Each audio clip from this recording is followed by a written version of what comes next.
Hello, everyone. Welcome to the 2025 NFC East preview on the FDH Lounge. This is the first in our series of NFL divisional previews for the year. Rick Morris and Chris Galloway, two of your original FDH Lounge dignitaries, bringing this to you as per usual.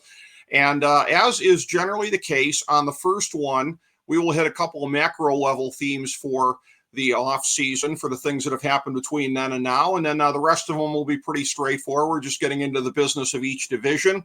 We generally start with the AFC, but we're shaking it up a little bit this year. Chris, it is very fitting because 2025 in society writ large has been a year for just kind of blowing up the plans and, going with something goofy here and there. So we're going to do that on this show. We're starting with the National Football Conference. Let's do something different. Like you said, for how long have we done this? 20 years? I've lost track. Yeah. We always start with the AFC. Sure. And I know when I suggested to you a couple of days ago, I was like, NFC? Like, let's go that way. Let's go non-alphabetical order. How's that? Okay. Yeah. So we'll do that. We will stick with taking some of the macro stuff at the outset. And one of the things that I was going to get into is that I think we said a lot the same last year, that there wasn't a whole lot of things macro level that seemed to be that much different from year to year. What was striking is you look at the transactions in the offseason, and there's a lot of names that are changing places in the offseason, a lot of name players. And it's not quite to the level of what I used to say about Peyton Manning, that he won his first Super Bowl as Peyton Manning and his second one as Trent Dilfer. But you know the way it goes. There's a lot of guys who still carry the same name. Maybe they shouldn't be allowed to carry the same name because they're not exactly the same guy. But of a lot of the players who change teams here, whether it be Joe Flacco, Aaron Rodgers, Russell Wilson at the quarterback position. I'm not going to put Nick Chubb in there at running back because I think that is yet to be proven yet. But Najee Harris, Stephon Diggs, certainly DeAndre Hopkins, a lot of guys at different positions here. You even get down to the guys like Von Miller and Hassan Reddick. You're not hardly seeing anybody that's at the peak, the tippy top of their game, for the most part, in the offseason that changed teams. And that would be something that would be truly noteworthy were that the case if you had a bunch of those guys. No, we didn't see that. That's 2 years in a row where the amount of movement has been very minimal. Mm-hmm. And I would say that I don't think any of the movement is anything that's going to move the needle in terms of who we expect to be in the playoffs. There's no, Aaron Rodgers, and again, I know he's in the AFC, but he's a big name example to what you mentioned. Aaron Rodgers is, he's not moving the needle for Pittsburgh. He's older. His arm is not as strong as it used to be. He's slower. He's going to have a probably at best middle of the pack offensive line in front of him. So he's not going to change much. I mean, I think some of the changes that we may see if we look at things like the NFC are, Sam Darnold had a great year last year for Minnesota. Yep. And, they decided that, listen, it doesn't matter that Sam had a great year and that we went 14-3. We've got to go with JJ McCarthy. So Sam gets shipped off despite a 14-3 record, and in comes JJ McCarthy, who is, unproven, missed his rookie season. There were a lot of questions about him. I thought he was overdrafted. I thought he was way overdrafted. Yeah, I thought so too. We talked about it that year when he was coming on that draft show. I know our friend Jason Jones, I believe, agreed. Mm-hmm. I mean, when all you ever hear is like, well, he's a winner from a winner program. It's like, right. Okay. Tebow. Yeah. I mean, so I think that's the kind of, there's an addition, if you will, that I don't know that we can, would anyone think the Vikings are going to go 14-3 again? No. I don't think so. He's in essence a rookie. Yeah. And so rookie quarterbacks typically don't do that well. Mm-hmm. So, yeah, to your point, there was not the monumental trade that feels like, hey, we're shifting the balance. There's no Stafford to LA. Right. There's nothing like that for us to hang our hat on and say, boy, that's gonna change some things in the AFC or the NFC. That's true. And another point that I want to make is something that I had heard recently here. And this is a point where I want to contrast a lot of the kind of knuckle dragging clickbait aspect of what you're going to get with coverage as opposed to what we're doing. And it actually emanates from our hometown of Cleveland, Ohio. I won't say what show in particular, but it shows up on my YouTube algorithm because here's the big hint. I do like to hear McNuggets talking about the Cavs in the winter. But one of the guys on there, one of these ex-NFL players on there, says something about the Browns like, it's just the beginning of training camp. Like, I don't care what anybody says. I haven't lost hope for this season yet. And I'm just like, that is the worst level of analysis I could ever even imagine, because what it tells me is, you're seeing the same things I'm seeing there, but I haven't lost hope yet.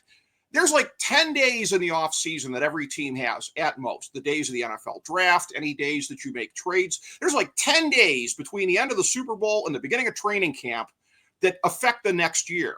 It's baked in the cake, Chris. If you're looking at a team and you're not impressed with what you're seeing and you say, I haven't given up hope yet, you're pandering to the fan base. I'm not just aiming this at the Browns as much as it might seem that way, but basically everything we're about to talk about, it's what happened in no more than 10 days, and in some cases less than 10 days, between the end of the Super Bowl and the beginning of this season. That's it, Chris. It's already basically done for at this point. You can get worse if guys get injured, but the notion of getting tremendously better if you didn't get the work done in the off season ain't going to happen.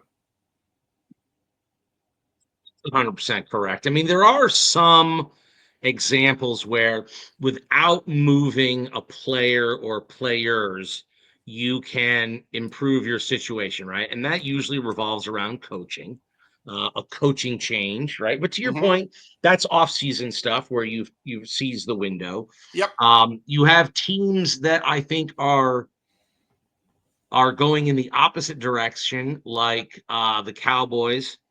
By not getting Micah Parsons resolved, by not getting a running back that's going to be able to get things done for them.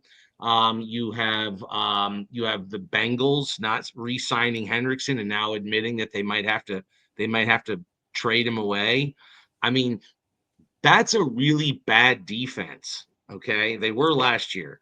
Yeah, and you take Hendrickson off that line without that pass rush.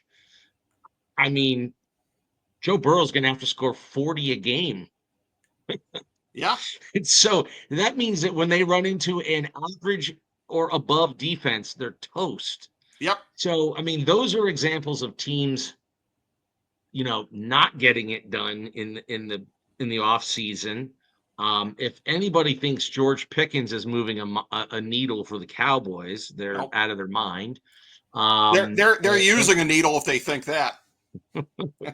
Boy, what are you doing, Gerald? And then, So I think your point is spot on. I do think there are some places where even without change, and again, I know we're focused on the NFC, but I'll use, because you mentioned the Browns, and maybe this is all hopey changey, but I would argue that a team like the Browns reverting back to their 2023 Stefanski system, back to what their players were, in essence, drafted for and initially coached for a number of years and are comfortable in, versus what they tried last year, which was to blow it all up, implement a whole new system for one guy who was terrible. That could be the kind of tweak, right? That's just a basic thing of going back to a system that they're comfortable with that results in some wins, just because they're not in a spot where you have 11 members on one side of the ball that that aren't comfortable in the offense, because the only person last year that seemed to be was Jerry Jeudy. Yeah, he had a career year essentially, and that's a point well quarterback taken. Play. He did quarterback play. Yeah. So I mean, I think there is an example of ways a team can help themselves, not through the draft and the free agency, by saying last year was an abomination. Let's go back to what we do well, and let's see if we can squeeze out a few more wins because of that. and we'll see how that affects some of the teams that we're going to be evaluating along the way here. So the format that we have used the last couple of years, we stumbled on this for our previews, but I think it's been the most efficient format that we've been able to use, is excerpting from Fantasy Football Draftology 2025, available on the main page of fantasydrafthelp.com. One run-on sentence for each NFC team. Since we're doing the NFC today and the NFC East, it will be one run-on sentence for the 4 teams in this division. I will read these and we will react to these subsequently here. Philadelphia, and this is, by the way, the predicted order of finish. Philadelphia, Howie Roseman caused some heart palpitations with necessary offseason tweaks, but the defending champs were basically intact positionally by the time it was all over. The postscript I'll add to that is that's because Landon Dickerson's okay. If he wasn't okay, that would have been a big problem there, because he ranked number 23rd on our list of top NFL players for this year. Washington, if the team can hold up defensively, then they are poised for another strong playoff run. Not a run-on sentence, but that was all I really needed to say. Dallas, in a league where teams have done a marginally better job of filling their holes on average each of the last several seasons, staying in a stars and scrubs franchise means that you're moving backwards, which is quite fitting for the NFSC's new standard of futility, with a championship Sunday appearance drought now 14 years longer than anyone in the conference. New York Giants, if the scrap heap approach at QB actually pays off, then Big Blue could really surprise, but that's a ginormous if. And by the way, to qualify that, when I say scrap heap approach, I'm talking about who they're probably going to trot out at the beginning of the season here. I'm guessing it's Russell Wilson. You've got Wilson, you got Winston in there. Jackson Dart, we'll see him later on, if at all, probably. But so there's my rundown for the NFC East. And generally speaking, I can kind of tell coming in if it's something you may or may not largely agree with. And I'm guessing you probably largely agree with how I slotted stuff out here. How I see the NFC East, historically, no one ever repeats.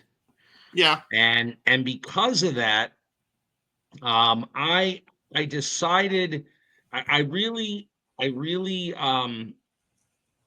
wanted to do something bold in my prediction here. And I'm going to do it. I'm going to pick the Giants to win the NFC East.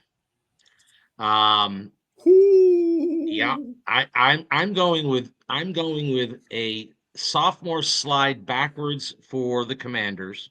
Okay. And I'm gonna have riding on that excellent Giants defense. I'm gonna have the Giants winning the NFC East, with the Eagles coming in second, Commanders in third. And again, these are all going to be bunched very tight, right? Okay. Other than the Cowboys, I have the Cowboys at 6-11. Okay. Picking up the rear in a stinky season of awful results. Okay. So I have the Cowboys far in the rear, but I've got the Giants at 10 wins. Winning the tiebreak over the Eagles at 10 wins and the Redskins at 9 wins. So I have it very, very, very bunched up. But wow, I'm a believer in the Giants from the standpoint of I think that team is a lot better than they get credit for. Okay, so sorry, I had to tell Alexa to shut up there for a moment. She was wanting it's 6:30 when we're filming this, and she decided to chime in to tell me what the weather is going to be for tomorrow. Oh, okay. So no, there's always there's the worst to first team, right, in a division that occurs, right? And I'm gonna go with the Giants to be that worst to first team. A little bold, right? But I think their roster is way better than they get credit for, because the quarterback play was so bad last year. Russell Wilson isn't great, but he'll steady the ship. He'll do what Dabo wants, and Jackson Dart looks like, second half of the season, he might be able to do some stuff if given the opportunity. So, bold prediction, my first bold prediction out of the gate, Rick.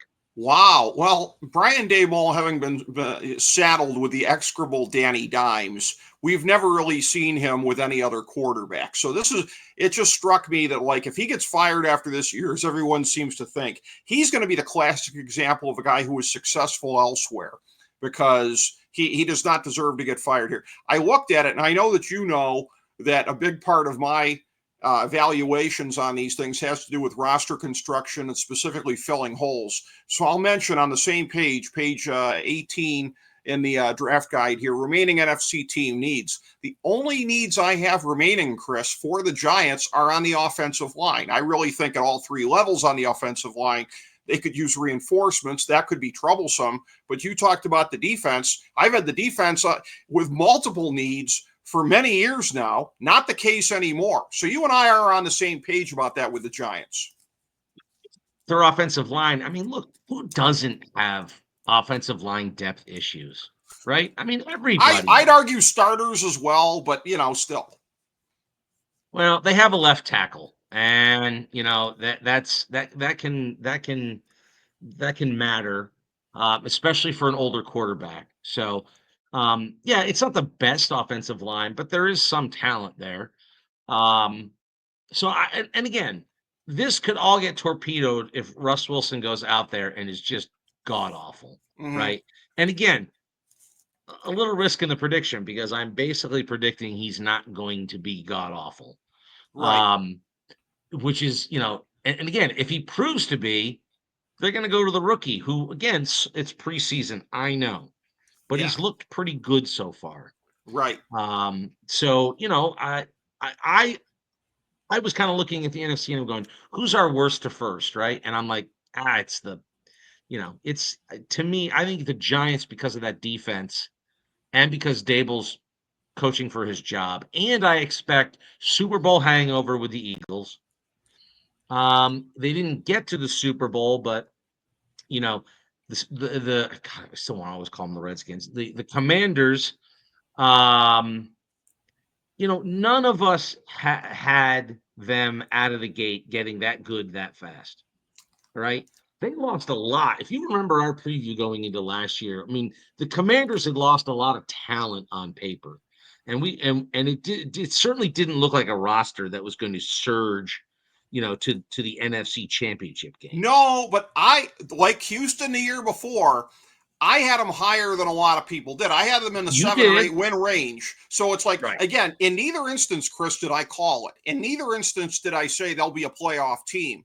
But I looked at the work being done on the roster in the offseason, and I thought it was really good. I thought they'd souped up in a lot of areas. I will say this, that going back a number of years, done the previous divisional previews here on the show with Kyle Ross, professional handicapper. He's a believer, as are a lot of the wise guys, in a way that I am not, as far as this plexiglass principle. I think it can be a little bit kind of cliche to assign it to teams, but it's like you see somebody like Terry McLaurin that seems determined to prove me wrong. Like, oh yeah, Rick? Oh yeah? Well, we're going to hit the plexiglass and come back to earth because I'm going to hold out for a bigger contract here. So it's like, it seems like there are people that are determined to make this a thing, and Terry McLaurin is one of them at the moment, him and his agent. Yeah. And I will say this. I mean, I got to think every expert has the Giants in last place in that division, right? Sure. So, except maybe the Cowboys. Some might have the Cowboys last. Yeah, I mean, you're right. I've got the Cowboys dead last in that division. Again, I think the Giants have a really good defense, and I am admittedly banking on a little bit of a hangover for the Eagles and the Commanders based on what they did last year. Well, I know that you are a long-suffering Cowboy fan, so I will report this to you that so our fellow Bobcat, Dan McDowell, long of the Ticket in Dallas, now co-host of the Great Dumb Zone podcast out of the Dallas area. They talk a lot about Shoddy on the show here. So I will tell you this, Chris, as you're watching Cowboys press conferences this year and you're combing through everything for Shoddy, take a shot every time the man uses the word intentionality, because that's part of his lexicon very prominently, Chris. Intentionality. Okay, I'm going to keep an eye out. I want to keep an eye out for that. You think that'll help any? The fact that he uses that a lot, and they have a lot of ping pong things for bonding in the clubhouse and all that kind of stuff. You think that'll help? I don't think so. I don't think that's gonna matter at all. Me neither. I think the Dumb Zone guys agree with us. So yeah, it could be a long we're year talking about a guy who was not up for any coordinator jobs, let alone head coaching jobs. Yes. Yes. And I just think that it just blows up in their face. Is Micah Parsons ever even gonna, when's he gonna show up? Right. At all, right? Right. It's to me, it's just they are staring at a disaster, if you ask me. I think they are. And we can't wrap this up before circling back around to, again, the big headline of this segment between the both of us is that you are not picking the Eagles to win the division. Spoiler alert, I am not picking the Eagles to repeat as NFC champions, but I am picking them to win the division, as are most folks here. So, again, the roster construction, again, they put it all back together in the offseason. They had to let some guys go, but it was the typical thing in the NFL draft of where I know that we sitting here on the North Coast of America, we whine about it justifiably that all the stupid GMs in the league always let players slide to the Ravens. But I dare say there's a lot of NFC fans that say the same thing about, and Howie Roseman, actually, he is a great GM. He's proven that. I think he's learned from his earlier mistakes, but he has the same run of luck. If there's anybody that was like a 29-time All-American at Alabama or Georgia, you bet your ass they're going to slide to the Eagles. So he had the kind of offseason, I think you would admit, to basically put them right back in the mix there. Now, they did have the kind of year where just about everything went their way, and I know that you're probably looking at some of those breaks going against them, but I'm guessing that it's more so the breaks going against them than any discernible slide in terms of what they're putting out there from week to week. Exactly. I mean, it's law of averages stuff. They're going to play a harder schedule. There's the classic hangover, and effect. Everybody's gunning for the Super Bowl champs. That's exactly what it is. Okay. They won some tight games, and I'm just kind of thinking again. I have them in the playoffs. It's not like I've got them, going from first to last. I mean, right. I've got them with 10 wins. So okay. I've got them, squarely into the playoffs. But yeah, I'm just thinking that the law of averages work out in a way that, they'll some of those will work against them this year. And again, kind of the same thing with the Commanders. And I'm looking at that Giants defense and I'm going, I think they're going to surprise some people. Yeah, I think they very well could. Again, you and I are both talking about something that you are right. Not a lot of analysts are focusing on, but this Giants roster, again, we all look at the addition by subtraction of letting Danny Dimes go, but the work that has been done around the margins, kind of tooling things up here and there, has been pretty stout. And that, I don't see the same thing myself, but I mean, it's the kind of thing where, I mean, you make a very good case for it. And again, if Philadelphia has any kind of regression whatsoever, that is going to leave it wide open because I think with Washington, again, I think Terry McLaurin, the one-man, team regression instrument here and some of the other things that are happening, it may be difficult for them to repeat what they did a year ago. And spoiler alert, I don't think they're making the deep playoff run that they made a year ago. So we will see how all of this goes, but this is now, as we're recording this, 1 down and 7 to go as far as our divisional previews for the year. Plus, we always do a playoff preview segment as well here at the end. So that has been our look at the NFC East. Thank you very much, Chris Galloway, and thank you, everybody, for checking out our 2025 NFC East preview on the FDH Lounge.